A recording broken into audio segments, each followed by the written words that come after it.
छोटे से गांव में एक परिवार रहता था। परिवार में एक पिता, माता, बेटा और एक बेटी थी। पिता का नाम राम, माता का नाम सीता और बेटे का नाम रोहन और बेटी का नाम रिया था।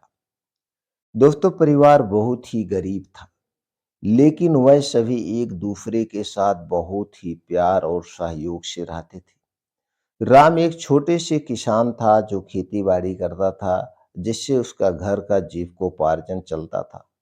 जो अपने खेत में अनाज उगाते थे। सीता एक घरेलू महिला थी जो घर की देखभाल करती थी। रोहन और रिया दोनों स्कूल में पढ़ते थे। एक दिन राम को एक बहुत बड़ा नुकसान हो गया। उनके खेत में बाढ़ आ गई और उनकी सारी फसलें बर्बाद हो गई। राम बहुत दुखी हुए और उन्हें नहीं पता था कि अपने परिवार का पेट वो कैसे भरेगा, क्योंकि उसकी सारी फसलें नष्ट हो चुकी थी। लेकिन राम ने हार नहीं मानी।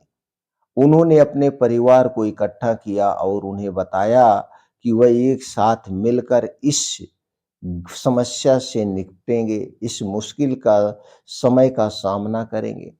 रोहन और रिया ने अपने पिता का साथ देने का फैसला किया और वह अपने खेत में काम करने लगे।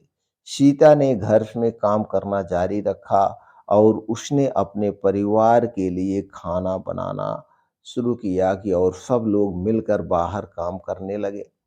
कुछ समय के बाद राम के खेत में फिर से फसल उगने लगी। रोहन और रिया ने अपने पिता के साथ मिलकर खेत में काम किया और वह अपने परिवार का दोस्तों पालन पोषण करने में सफल रहे।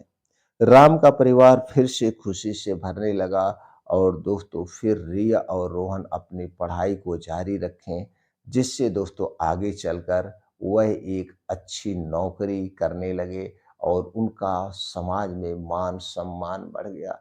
जब उनका परिवार सुखी हो गया तो इससे प्रेरणा लेकर के आस-पास के लोग भी दोस्तों इसी तरह से अपने परिवार को रखने लगे और वह पूरा समाज यानी पूरा गांव दोस्तों एक सभ्य परिवार बन गया और सब लोग अपने घर में मिलजुल कर हंसी खुशी से रहने लगे। किसी को कोई उदाहरण देना होता था तो राम और सीता के परिवार का उदाहरण देते थे। कहते थे कि उनके घर में देखो कैसे सब लोग मिलजुल कर रहते थे। दोस्तों, इस छोटी सी कहानी से हमें यह शिक्षा मिलती है, जब हम एक साथ मिलकर काम करते हैं तो हम किसी भी मुश्किल समय का सामना कर सकते हैं। हमें कभी हार नहीं माननी चाहिए और हमें हमेशा एक दूसरे का साथ देना चाहिए, जिससे हम जीवन में आगे बढ़ते जाएंगे।